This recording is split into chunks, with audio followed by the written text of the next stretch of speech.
ఏంది నా వీడియోలలో మొదలు నేను కనబడకుండా ఎవరెవరో కనబడుతుర్రు, మా అక్క ఏడుంది తినలా అని లెంకలాడుతున్నారు కదా, దాంట్లో నేనెందుకుంటా, వాళ్ళని వీడియో తీసేది నేనైతే. వీళ్ళంతా మా ఆడకట్టోళ్ళు. ఇక్కడ మేమంతా ఎందుకు సమావేశం అయ్యామంటే మా పెరడికి ఎదురుగా పొలంలో సాంగ్ షూటింగ్ జరుగుతుంది. అందులో 10 నిమిషాల నుండి మా పెరట్లకేనము కొన్ని దోస చెట్లు కాకర చెట్లు పెట్టినాము, అందులో గడ్డి కలిసటానికేనము. ఇప్పుడే పూత పింద మీద ఉన్నాయి. ఎండాకాలం వచ్చిందంటే మా పిల్లలకు క్రికెట్ షటిలే ఆదికత్తాయి. నా బిడ్డ హర్మన్ ప్రీత్ కౌర్ స్మృతి మందాన అరుంధతి రెడ్డి లెక్క ఫీల్ అయ్యి ఆడుతుంది. మా ఇంటి ముందు ఉష్కెల వాటర్ మిలన్ చెట్టు మొలితే దానికి మొన్న నా బిడ్డకు పెట్టిన సెలైన్ పైప్ ఒకటి తీసుకొచ్చి దానికి ఒక్కో సుక్క పడేటట్టు కట్టిర్రు. ఇప్పుడు మా అశ్వత్ వాడు అని దోస్తాడుతుర్రు.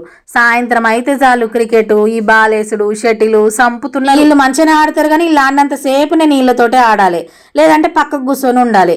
వీళ్ళతోటి ఆడు నాకు సాతాక కృషి చేసుకున్న మూలకు కూర్చున్నా. ఇక మా అశ్వత్ గాడు దోస్తుగాడు వేయండు, ఆట బంద్ అయింది. ఇలా ఆట కంటే ముందే తిని ఆడుతురు.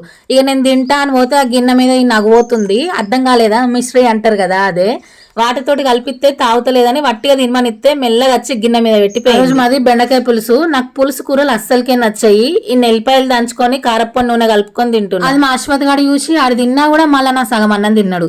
ఏ మాట కామాట కారప్ప నూనె, ఎల్లిపాయ కారం, కోడిగుడ్డు కారం అప్పటిదప్పుడు చేసుకునేటి అయినా మస్తు టేస్ట్ ఉంటాయి కదా. ఇట్లా నా పెళ్లి కాకముందు కలుపుకొని తింటే మా నాన్న పల్లెని తీసి బయటకి ఇసిరి కొట్టేటోడు.